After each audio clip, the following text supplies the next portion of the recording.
It's girly IRL, yeah. It's girly IRL, IRL.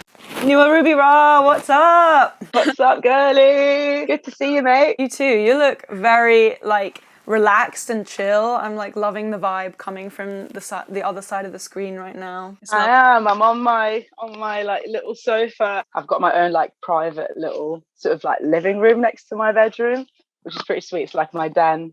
So yeah, I'm chilling in the den. My first question, and I always ask everyone this when I start, because I feel like a lot of the time people will, especially artists, people will label you as something. But I want to know what you would describe yourself. What 5 words would you use to describe you? It's quite hard to try and sum up yourself. I think you're different people on different days. So today, well, one that's always true is I'm always late. Imaginative, tenacious, and stubborn, and spontaneous. We're making I'm always late just one word. That would be my defining thing. Some of the best people I know are always late. It's like a disease that you just don't know how to ever cure, but at the same time, it just comes to define you, and you just have to roll with it and hope that people that love you accept it and can live with it. I have a friend, I know he's going to be late, so I'll tell him the time to meet to be an hour earlier than it actually is. My friends do that with me all the time. There was one of my friends years ago said to me that he was going to write a book called Waiting for Nuha, and he was going to just write in it all the things that happen when he's waiting for me, all the cool things that I miss out on, all the fun shit that happens in all the times that I'm late to things. What's been your worst heartbreak? I've had quite a lot of heartbreaks. When I was 17, who I see as my first proper love dumped me over the phone, and I was utterly distraught. I was on the phone to him, crying my heart out. I didn't really smoke at the time. When I was 13, I started smoking just to be cool and fit in, but I didn't really properly smoke, that kind of smoking vibe, but never really was ever a smoker. But when I was on the phone crying loads, one of my housemates, I'd moved out of home, one of my housemates who smoked loads just came up to me and just gave me a Marlboro Light while I was on the phone, and I just smoked it. And I got off the phone, went to the shop and bought a pack of 20 Marlboro Lights, smoked them all, and I've not stopped smoking since. So that's the worst heartbreak, because he fucking made me a smoker. Also, over the phone, savage. So savage. He broke up with me for his ex-girlfriend, who was older and cooler than me, and it was brutal. The first one is always the worst. That's why it's the worst, because it's the first one, and you're just you're gonna die. It's how will you ever get over it? Would you say, as a person, you are super sensitive, or would you say you're emotionally kind of unavailable to people? I'm definitely very sensitive, too sensitive probably, but I don't always show it. So it probably sometimes appears that I'm really emotionally unavailable. I feel like that's most artists. If they say that they're not sensitive, they're just lying. What was one of your biggest fuck yeah, my life is awesome, I rock kind of moments? When I released my EP, just before it came out, there was loads of really nice reviews that came out, and people really sort of delved in and really connected with the record, with the songs that I'd written. And that felt like a huge achievement for me. It's really nice making something and then putting it out, and you think it's awesome, and then other people agree. You're like, oh my god, sick! What made you want to make punk music? Have you always been punk at heart? Have you always been kind of experimental, or did that come from something? Was that inspired by something? I think I always have been, since I can remember. I've always loved experimenting with things and finding my own way around things. I don't want to learn. I don't want anyone to teach me how to do the thing. I want to find my own way in it.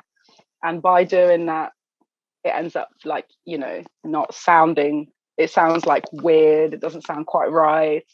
And you kind of figure your way, way out from that. And I guess I was had a lot of angst when I was really young, which hasn't totally gone away. I've always had things that I've wanted to like shout and scream about. So I think, yeah, punk was like a natural place for me to go into, because it's like the land of DIY. It's the land of experimentation, of painting outside the lines and finding your own voice in things, not conforming to things.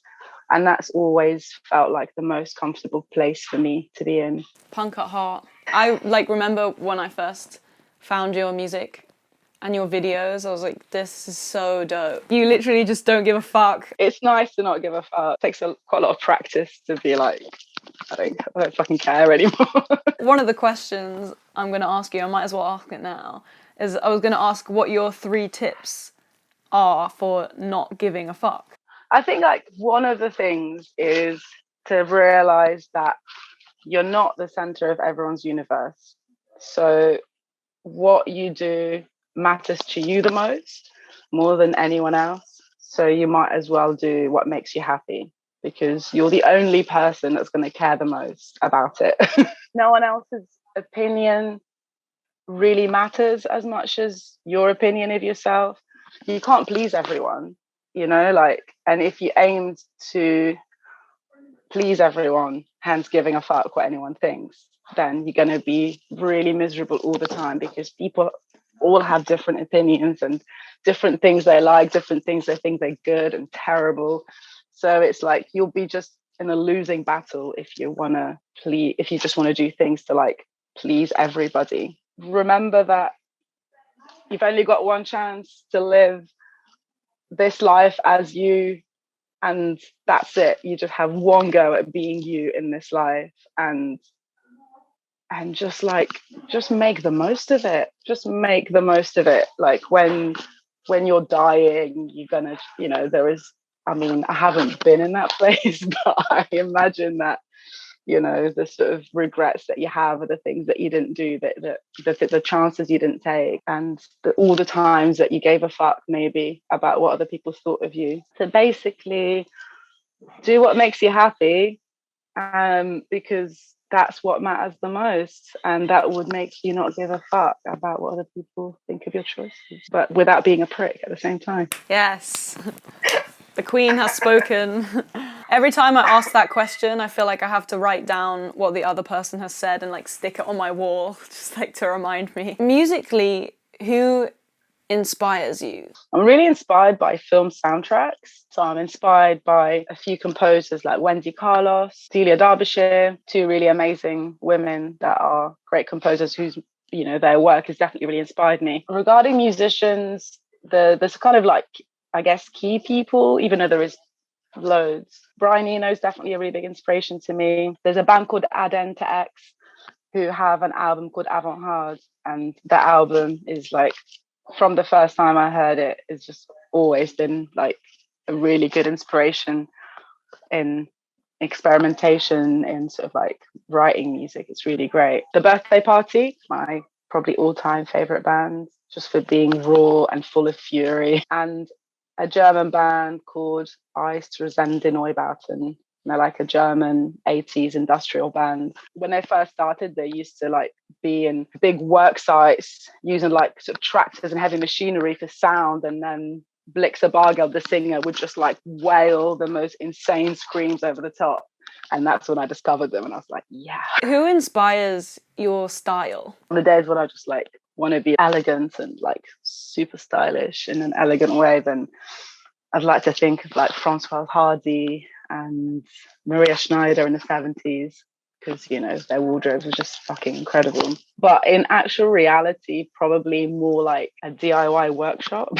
Gaffer tape and safety pins, paints, so you can just make an outfit as you go. DIY fashion is the coolest, because then you can wear an outfit and people are like, where did you get that from? You're like, you won't find this anywhere. It kind of makes me laugh that you can go into like an H&M or something and find clothes that are kind of ripping off the original like punk of like ripped clothes and safety pins and patches, and it's like so funny. Who are your feminist icons? I would say Delia Derbyshire again. She's like a really sort of big unsung hero in music in general. She's a total pioneer of electronic music, and she's inspired a lot of the people that are household names that are also incredible, but they all happen to be men.